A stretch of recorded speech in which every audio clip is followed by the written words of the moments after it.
Hola. Hello everybody.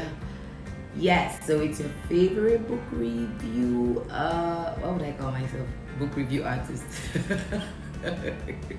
Yeah, it's your favorite book review baby girl, Chioma. And today we'll be studying a new book. I promised us that the video in between was a promo video. I just want us to ease off. Let's not be too serious. Oh, book. Oh, working no play. Yeah, you know. So today we'll be reviewing a new book. We're commenting a new book today, and I'd just like to shoot. I'm shooting from the office, as you can see. I'm wearing my suit jacket. So I'd like us to do like a little bit of introduction for the book before we, can talk about it proper. I always like to do it. And you've got to trust me. I have read the book as of today to an extent, and I can tell you, no business leader, no intending leader of 5, leader of 10, leader of 10,000, you don't want to miss this book. So let's go. So the title of the book that we'll be studying this time is The 4 Disciplines of Execution. Now, this book is for leaders or intending leaders. If you know that you want to, be in leadership position, or you're already in a leadership position. I mean, everybody needs this book because you are first of all the leader of yourself. If you can't lead yourself, you cannot lead other people. So the book is for everybody. Yes, for people who are serious about their lives. So the title is The 4 Disciplines of Execution, written by Chris McKesney and Sean Covey. I hope I didn't kill those names. I would like to read the back cover so that we can have a little bit of preview. Yeah, it says The 4 Disciplines of Execution, 4DX. I'll put it on the screen. It's a simple, repeatable, and proven formula for executing on your most important strategic priorities in the midst of the whirlwind by the following 4 disciplines. 1. Focusing on the wildly important. 2. Acting on lead measures. 3. Keeping a compelling scoreboard. And 4. Creating a cadence of accountability. So it goes ahead to say that leaders can produce breakthrough results even when executing the strategy requires a significant change in behavior from their teams. 4DX, which means 4 disciplines of execution, is not theory. It is proven set of practices that have been tested and refined by hundreds of organizations and thousands of teams over many years. When a company or individual adheres to these disciplines, they achieve superb results regardless of the goal. 4DX represents a new way of thinking and working that is essential to thriving in today's competitive climate. Simply put, this is one book that no business leader can afford to miss. So in execution, or let me call it leading people or leading teams, there are actually 2 kinds of problem. One is what to do, and the other one is how to do. The author also said that it is, how did he put it? Let me read it here. It says, there's a way to manage a company or group or organization in a time of change. He calls it the how of management. We have to know, it's not enough to know what to do. The next step is how to do what we already know to do. So this book is going to teach us how to write our own future and, watch as it unfolds before us. When we follow principles that have already been set, we are sure to have predictable results. So it's going to help us learn how to predict our future and watch it play out before us. Key words to note up on the screen right away: WIG, which stands for wildly important goals. So every time I say WIG, you should know I mean wildly important goals. Yes. So discipline 1. The first discipline is to focus your finest effort on the 1 or 2 goals that will make all the difference, instead of giving mediocre effort to dozens of goals. Execution starts with focus. Without it, the other 3 disciplines won't be able to help you. Let's notice something here, that the author said 1 or 2 goals that will make all the difference.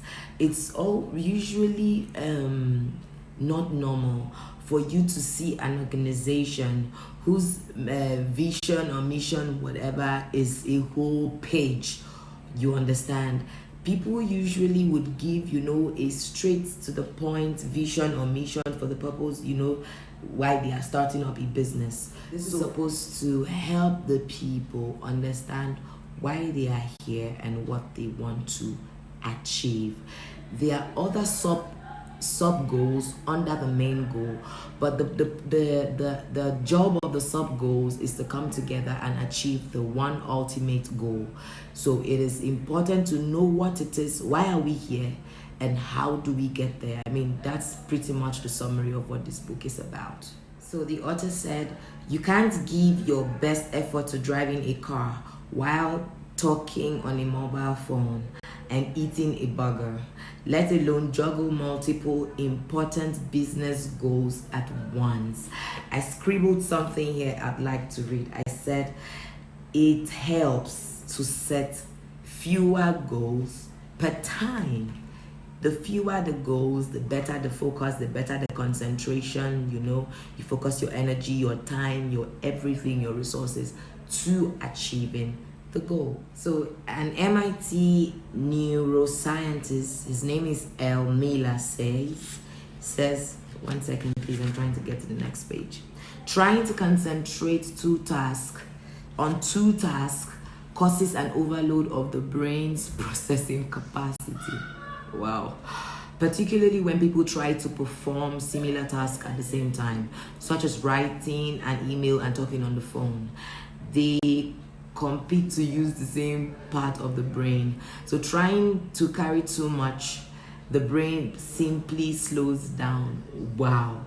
If this is true of simple tasks like processing emails and phone calls, think of the impact of losing focus on the goals that could transform your business.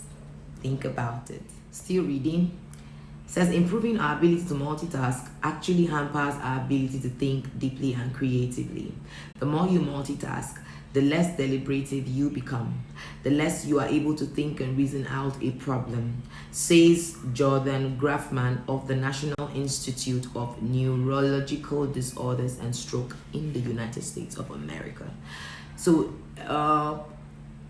if you kind of reduce how many things you do at the same time, now we're referring to the goals. If you reduce the number of things you focus on, it will make you more deliberate about the one goal that you choose to give all of your attention. That is just a summary of, all of this. So wildly important goals, WIGs, are like that. They are the goals you must achieve with total excellence beyond the circling priorities of your day-to-day. So there are other activities that are associated to the WIGs, but the WIG should not be overshadowed by those smaller day-to-day activities. She said to succeed, you must be willing to make the hard choices that separate what is wildly important from the many other merely important goals on your radar. Then you must approach the WIG with focus and diligence until it is delivered as promised, with excellence. So continuing, it said people who try to push many goals at once wind up doing a mediocre job on all of them. So there is no excellence because it is plenty goals. I want to do this, I want to do. hundreds of them. So you can ignore the principle of focus, but it won't ignore you. I like this one. Said, or you can leverage this principle to achieve your top goals one at a time, again and again. If you give a goal a focus, no matter how stupid the task is, it'll come out with excellence. You will come out with flying colors because you gave it all your time and attention. You get the conventional way says set 10 to 15 goals and try to achieve all of them. But the 4DX principle says set 1 or 2 goals and achieve them with excellence. Something I took from the book, it says, as a leader, it is okay to say no to great ideas from your team members. This is to enable everyone focus on the wildly important. Of course, these are referring to goals that to ideas that with or without them, the wildly important goal can still be achieved. You get, while we have to respect the opinions of our team members, we must be able to identify when an idea is not important for the goal that we are trying to, achieve. It says saying yes always is a big destroyer of focus. Leaders must learn to say no as well as learn to know when to say yes. So it is a framed quote here. It says, there will always be more good ideas than there is capacity to execute. Yes, of course. It's not all the ideas that even one person has in their head that they're able to bring to reality. So that's why say no respectfully, but say no. So this one was said by the CEO of Apple. Said, we are the most focused company that I know of, or have read of, or have any knowledge of. We say no to good ideas every day. We say no to great ideas in order to keep the amount of things we focus on very small in number, so that we can put enormous energy behind the ones we do choose. The table each of you is sitting at today, you could probably put every product on it that Apple makes. Yet Apple's revenue last year was $40 billion. Now that's what focus can do. Few products, but generating crazy revenue. Focus is key. So Stephen R. Covey, the author of 7 Habits of Highly Effective People, said, you have to decide what your highest priorities are and have the courage, pleasantly, smiling, unapologetically, to say no to other things. And the way you do that is by having a bigger yes burning inside of you.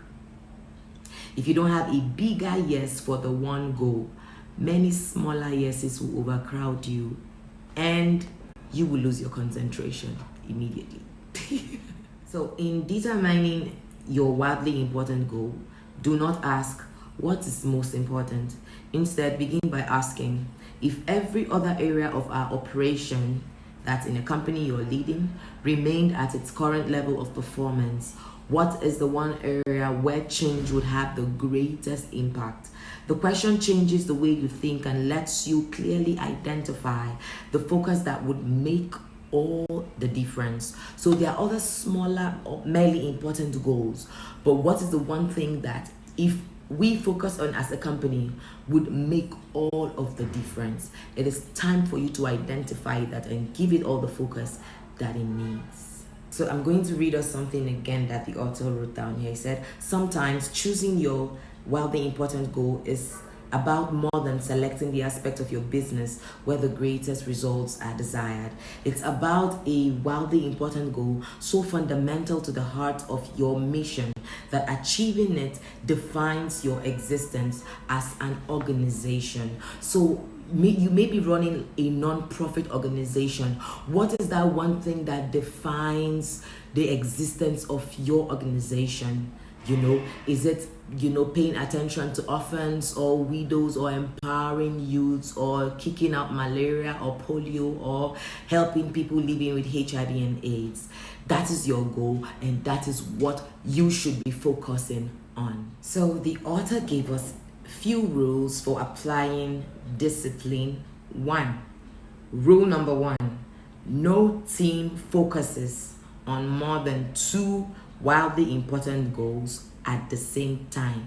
So if you have teams in your organization, give everybody their WIG, let them focus on it and channel concentration for maximum results. Rule number 2 says the battles you choose must win the war.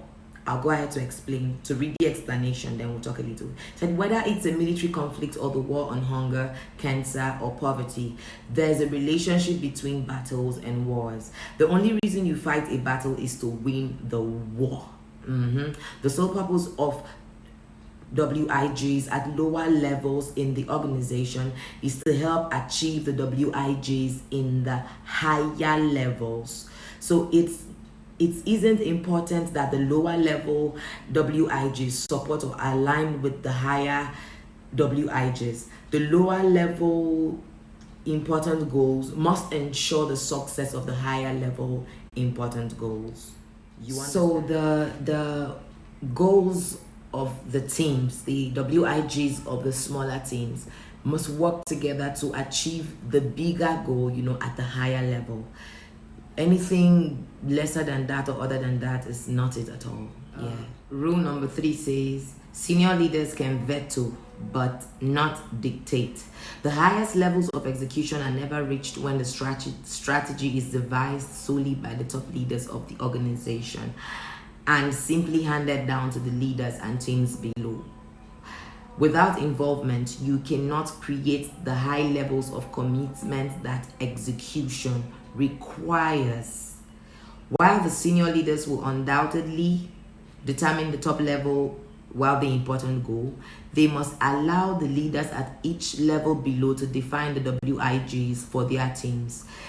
This not only leverages the knowledge of these leaders, but also creates a great sense of ownership and involvement. So humans really want to be heard. They want to make worthwhile contributions for people who are actually serious in life. They want to take ownership of whatever task they've been given. I mean, that's how to even get the best out of people. Give them responsibility. So we must learn to know when to allow the people who are leading teams under the big teams who are leading to decide the WIGs for their team. If we don't allow them to be involved, they will lose enthusiasm. So that's pretty much what rule 3 is saying. So rule number 4, it says all WIGs must have a finish line in the form of from X to Y by when. X being the starting line and Y being the finish line. So every WIG at every level must contain a clearly measurable result, as well as the date by which the result must be achieved. So I wrote a few things down here. I said every goal must have a specific finish line. If a goal is wildly important, you should be able to tell if you've achieved it or not. Wildly important goals take different durations, some 6 months, some 6 years. Understand the goal and decide time or duration of achievement. If you cannot measure your achievement, then you didn't set any goal in the first place. So do not set vague goals, immeasurable goals. Set realistic goals that you can measure by result and by time of achievement. You get? So it is very important that you set a time frame for when a project, a job, a goal should be achieved. If you don't do that, then I don't think a thing or a task is qualified to be called a goal, because you're leaving the ends open. Like, okay, let's do this for eternity. Nobody wants to do one thing forever. I mean, nobody loves to waste time. Even you, I know you don't love to waste time. So set a time frame. It will help you and your team to be accountable. So when a team moves from having a dozen, we really hope, goals to 1 or 2, no matter what goals, the effect on the morale is dramatic. So people go from being, sluggish to, yeah, we're working, on a clock, so we need to achieve this. You understand what I'm saying? It's as though a switch exists in every team member's head called game on. If you can throw on that switch, you have laid the foundation for extraordinary execution. So have you ever been in a team where the game on switch has been thrown on for everybody, from the team lead down to the least person? You get everybody's active because they know, that they have a list of things to achieve within a certain time frame. It is a fantastic experience, you understand?